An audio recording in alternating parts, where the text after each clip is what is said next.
Bismillah, Assalamualaikum warahmatullahi wabarakatuh. Alhamdulillahi rabbil alamin. Wassalatu wassalamu ala asrofil anbiya'i wal mursalin wa ala alihi wa sahbihi ajmain, amma ba'du.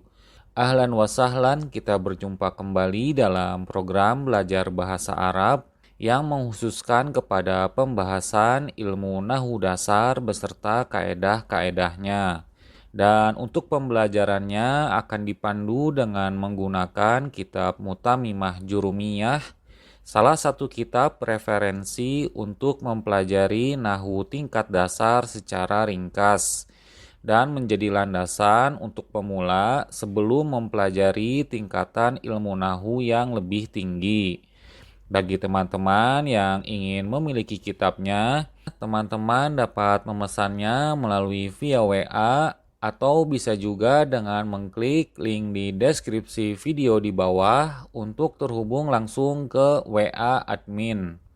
Baik, mari kita mulai saja.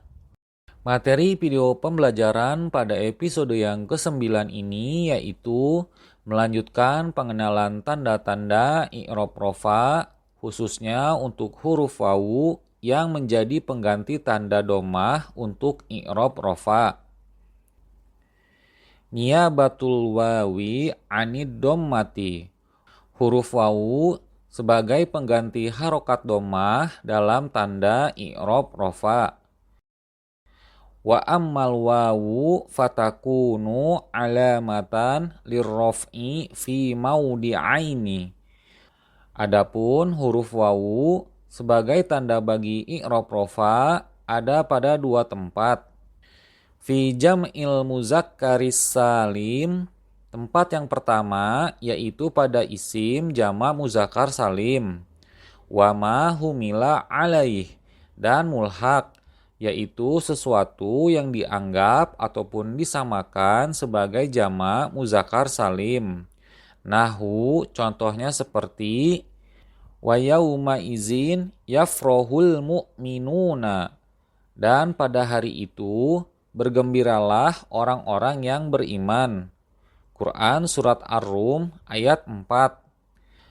Perhatikan pada contoh kalimat ini, yaitu pada lafaz al-mu'minuna merupakan lafaz isim jamak muzakkar salim yang berkedudukan sebagai fa'il ataupun subjek.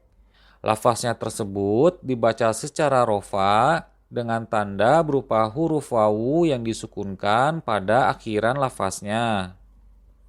Kemudian contoh yang berikutnya, wa iyyakum minkum ishruna sabirun. Jika ada 20 orang yang sabar di antara kalian. Quran Surat Al-Anfal ayat 65. Perhatikan pula pada contoh kalimat ini, khususnya pada lafaz ishruna yang merupakan lafaz isim jamak muzakkar salim mulhaq atau sesuatu yang disamakan sebagai jamak muzakkar salim. Lafaznya tersebut berkedudukan sebagai fa'il ataupun subjek yang dibacanya secara rofa dengan tanda berupa huruf wawu yang disukunkan pada akhiran lafaznya. Penjelasan dari penulis tadi adalah keterangan mengenai huruf wawu yang menjadi tanda i'rab pengganti dari tanda i'rab rofa yang utama, yaitu harokat dhammah, di mana huruf wawu ini menjadi alamat tanda i'rab rofa pada dua tempat. Tempatnya yang pertama yaitu pada isim jamak muzakkar salim. Dan yang kedua yaitu mulhaq jamak muzakkar salim. Dari sini kita mulai dengan definisinya terlebih dahulu. Jamak muzakkar salim adalah isim yang menunjukkan makna laki-laki yang berjumlah 3 ke atas. Dan lafaznya tersebut terbentuk secara beraturan ataupun memiliki pola.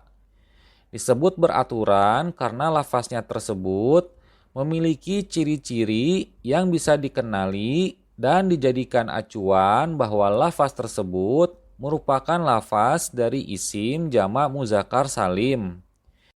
Ciri-ciri yang dimaksud adalah penambahan huruf waw dan nun di akhiran lafaz isim muzakkar mufradnya jika berada dalam kondisi rofa, atau penambahan huruf ya dan nun di akhir lafaz isim muzakkar mufradnya jika berada dalam kondisi nasab dan jar.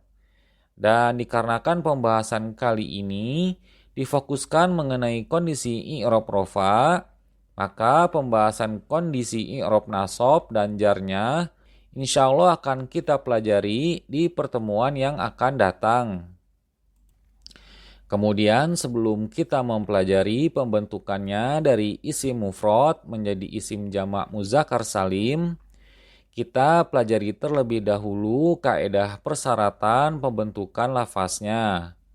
Sebuah lafaz bisa disebut sebagai isim jamak muzakkar salim apabila sudah memenuhi persyaratan sebagai berikut. Yang pertama, lafaznya tersebut harus berasal dari isim alam akil muzakkar. Artinya nama-nama untuk laki-laki yang berakal, dan nama-namanya tersebut tidaklah boleh diakhiri oleh huruf tak marbutoh yang menjadi ciri dari isim mu'annas. Contohnya seperti pada lafaz Zaidun. Dibentuk menjadi jamak muzakkar salim, lafaznya menjadi Az-Zaiduna. Atau contoh yang kedua yaitu Muhammadun. Dibentuk menjadi jamak muzakkar salim, lafaznya menjadi Al-Muhammaduna. Kemudian persyaratan yang kedua dalam membentuk isim jamak muzakkar salim yaitu isim mufradnya harus berasal dari isim sifat akil muzakkar, yaitu sifat untuk laki-laki yang berakal, dan nama-namanya tersebut tidaklah boleh diakhiri oleh huruf tak marbutoh yang menjadi ciri dari isim mu'annas. Contohnya seperti lafaz muslimun. Dibentuk menjadi jamak muzakkar salim, lafaznya menjadi muslimuna. Atau contoh lafaz yang kedua yaitu mu'minun. Dibentuk menjadi jamak muzakkar salim, lafaznya menjadi mu'minuna. Setelah mempelajari syarat sebuah lafaz isim, dapat diubah bentukannya menjadi sebuah lafaz isim jamak muzakkar salim. Sekarang kita akan mempelajari cara pembentukannya. Berikut adalah contoh sederhana gambaran pembentukannya. Lafaz isim berjenis muzakkar mufrad seperti isim alam berupa lafaz Zaidun. Ketika kita ingin membentuknya ke dalam lafaz isim jamak muzakkar salim, yang pertama-tama lafaz Zaidun tersebut dikira-kirakan menjadi nakiroh terlebih dahulu, alias menjadikan maknanya bersifat umum untuk siapa saja yang bernama Zaid. Tidak difokuskan khusus untuk satu Z saja. Sebab lafaz yang mau dijamakan artinya harus bersifat umum ataupun tidak spesifik. Sedangkan untuk isim alam ataupun nama orang tertentu tergolongnya ke dalam isim ma'rifat yang bersifat khusus ataupun spesifik. Inilah alasannya kenapa lafaznya tersebut dikira-kirakan maknanya ke nakiroh terlebih dahulu. Setelah maknanya kita nakirohkan, barulah kita tambahkan huruf waw sukun dan nun berharokat fathah di akhiran lafaznya untuk kondisi i'rab rofa. Sehingga sekarang lafaznya menjadi Zaiduna, Zaidun, Zaidun. Kemudian agar maknanya kembali menunjukkan kepada makna yang ma'rifat, khusus ataupun spesifik, maka kita tambahkan lagi di awalan lafaznya yaitu huruf alif lam ma'rifah. Di mana yang dengan penambahan huruf alif lam ma'rifah tadi, isim yang awalnya nakiroh berubah kembali menjadi isim ma'rifah. Dan sekarang lafaznya menjadi Az-Zaiduna, para Zaidun. Kemudian ketika lafaz ini diaplikasikan ke dalam sebuah kalimat yang dibaca secara i'rab rofa, contoh kalimatnya seperti Ja'az Zaiduna, para Zaid telah datang. Perhatikan pada contoh kalimat ini, pada lafaz az-zaiduna merupakan lafaz isim jamak muzakkar salim yang berkedudukan sebagai fa'il ataupun subjek.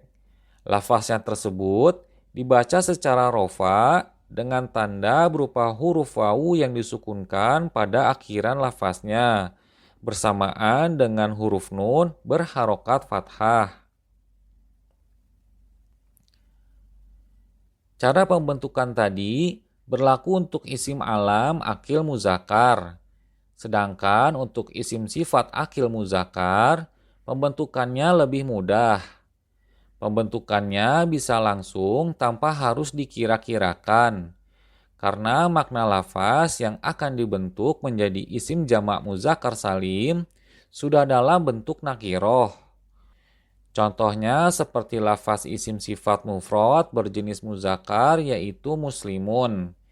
Kita bentuk ke dalam lafaz isim jamak muzakkar salim.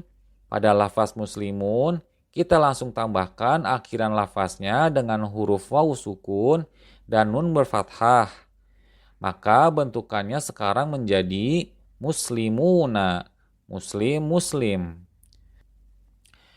Kemudian ketika lafaz ini diaplikasikan ke dalam sebuah kalimat yang dibaca secara i'rab rofa, contohnya seperti pada kalimat Ja'al muslimuna, para muslim lelaki telah datang.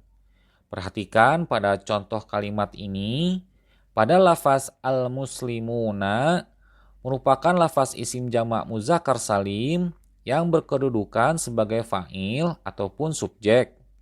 Lafaznya tersebut dibaca secara rofa dengan tanda berupa huruf wawu yang disukunkan pada akhiran lafaznya, bersamaan dengan huruf nun berharokat fathah. Lalu ketika ada suatu lafaz yang diakhiri oleh huruf wawu sukun dan nun berfathah, akan tetapi tidak memenuhi persyaratan pembentukan lafaznya seperti 2 poin yang telah disebutkan tadi, maka lafaz tersebut disebutnya dengan istilah al-mulhaq bi jam'il muzakkaris salim, yaitu lafaz isim yang diserupakan dengan jamak muzakkar salim. Contohnya seperti pada kalimat Ja'a isruna rojulan, telah datang 20 orang laki-laki.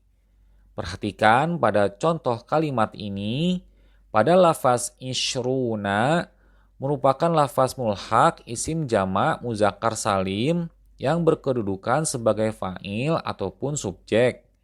Lafaznya tersebut dibaca secara rofa dengan tanda berupa huruf wawu yang disukunkan pada akhiran lafaznya, bersamaan dengan huruf nun berharokat fathah.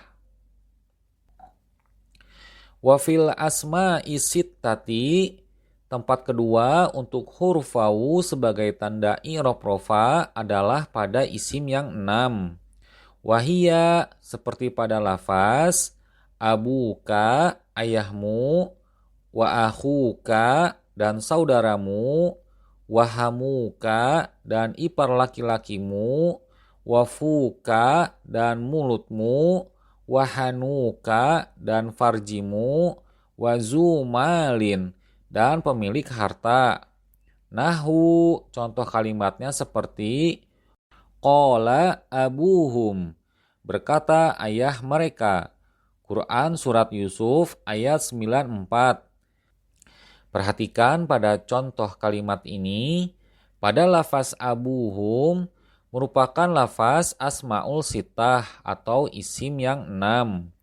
Lafaznya berkedudukan sebagai fa'il ataupun subjek yang dibaca secara rofa dengan tanda berupa huruf wawu yang disukunkan pada akhiran lafaznya dan bersambung dengan domir atau kata ganti hum. Kemudian contoh yang berikutnya, La Yusufu wa akhuhu ahabbu ila abina minna. Sungguh Yusuf dan saudara kandungnya lebih dicintai oleh ayah kita daripada kita sendiri. Quran Surat Yusuf ayat 8.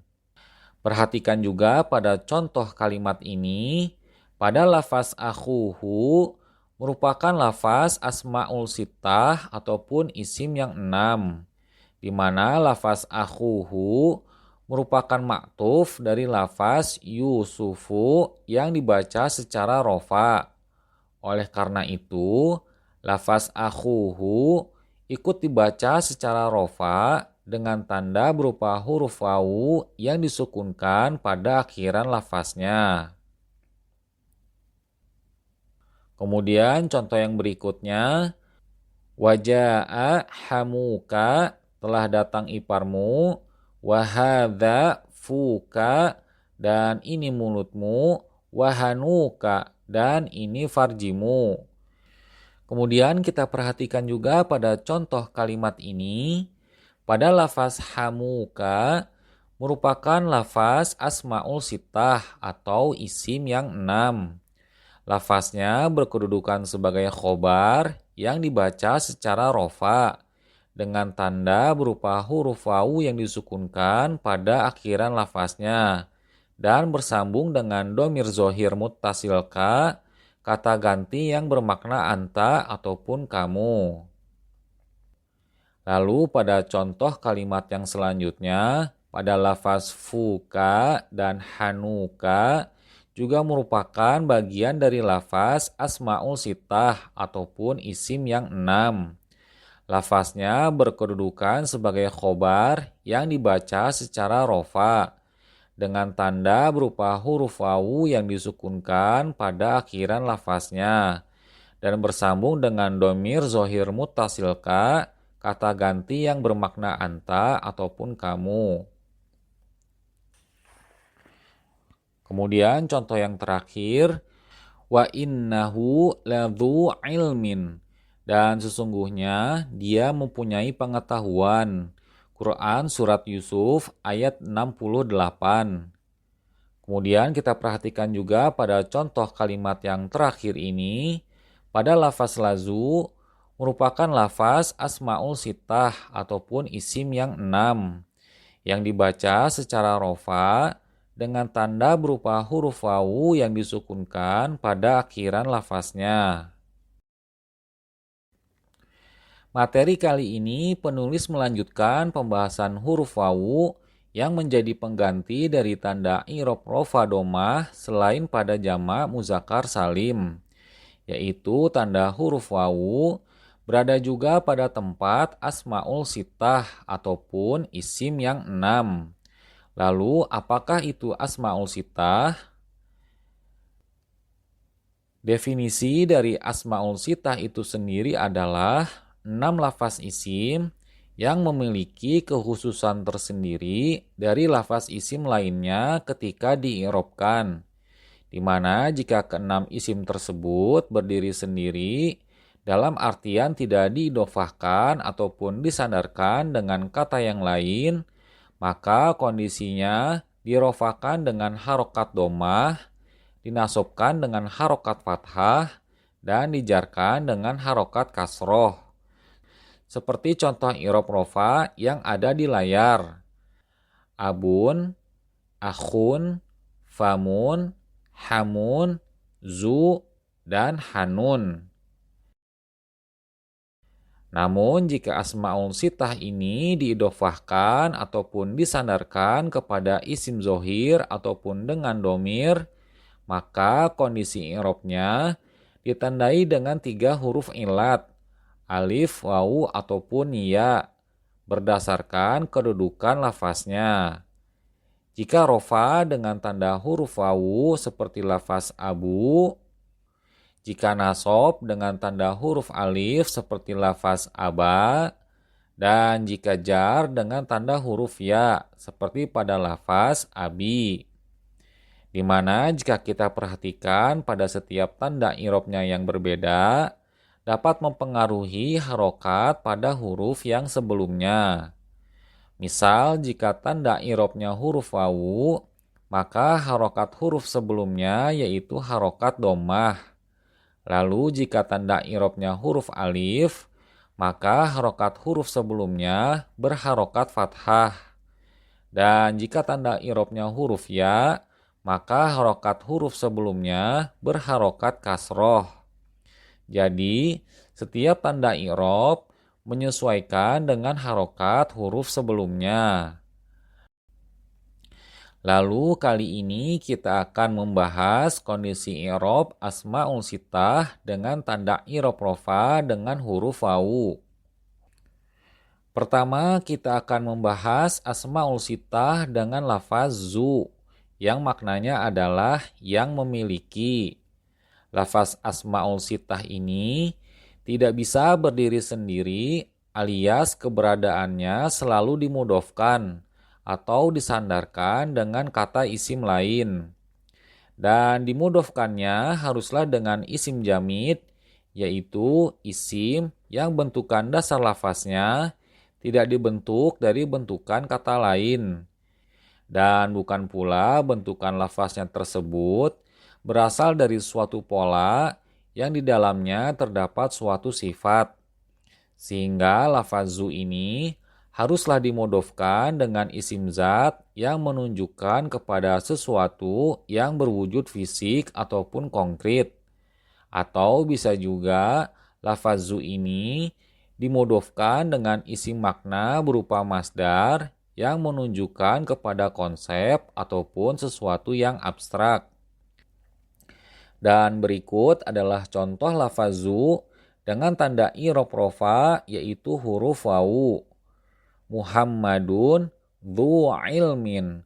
Muhammad orang yang memiliki ilmu.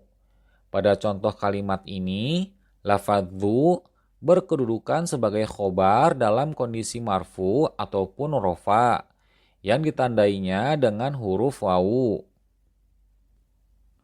Kedua, kita akan bahas asmaul sittah dengan lafaz famun yang maknanya adalah mulut. Lafaz asmaul sittah ini jika di-i'rab maka huruf mim yang di belakangnya dihilangkan terlebih dahulu, diganti dengan salah satu huruf illat berdasarkan kedudukan i'rabnya.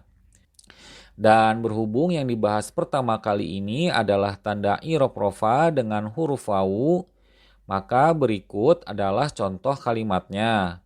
Fuka Khalidun. Mulutmu wahai Khalid. Pada contoh kalimat ini, lafaz fu berkedudukan sebagai mubtada ataupun subjek awal dalam kondisi marfu ataupun rofa yang ditandai dengan huruf wawu. Ketiga, kita bahas asmaul sittah yang tersisa sebanyak 4 lafaz sekaligus, yaitu abun, akhun, hamun, dan hanun. Dan untuk keempat lafaz asmaul sittah ini ditandai i'rabnya dengan huruf alif, wawu, ataupun ya jika memenuhi beberapa persyaratan. Di antaranya harus diidhofahkan dengan lafaz isim yang lain, atau istilahnya asmaul sittah ini harus berkedudukan sebagai mudhof. Jika tidak diidhofahkan, maka akan kembali ke bentukan asalnya, di-i'rab dengan harokat tanwin, seperti lafaz abun, akhun, hamun, dan hanun. Persyaratan yang kedua yaitu tidak boleh diidhofahkan kepada huruf dhamir ya mutakallim yang menunjukkan kata ganti saya. Karena jika diidhofahkan, maka di-i'rabnya dengan harokat muqaddaroh ataupun dikira-kirakan pada huruf sebelum ya mutakallim. Seperti tidak nampaknya harokat tersebut dikarenakan al-munasabah ataupun kecocokan. Contohnya seperti pada kalimat hada abi, ini bapakku. Pada contoh kalimat ini, lafaz abi dibaca secara rofa karena berkedudukan sebagai khobar. Bukan dibaca secara jar disebabkan adanya huruf ya.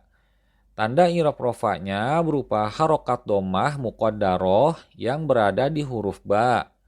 Karena huruf ya-nya di sini bukanlah dimaksudkan sebagai tanda i'rab, melainkan sebagai dhamir muttasil mutakallim, yaitu kata ganti pembicara. Persyaratan ketiga yaitu keadaan lafaz asmaul sittah harus selalu dalam keadaan mufrad ataupun tunggal. Tidak boleh dalam bentuk musanna ataupun jama'.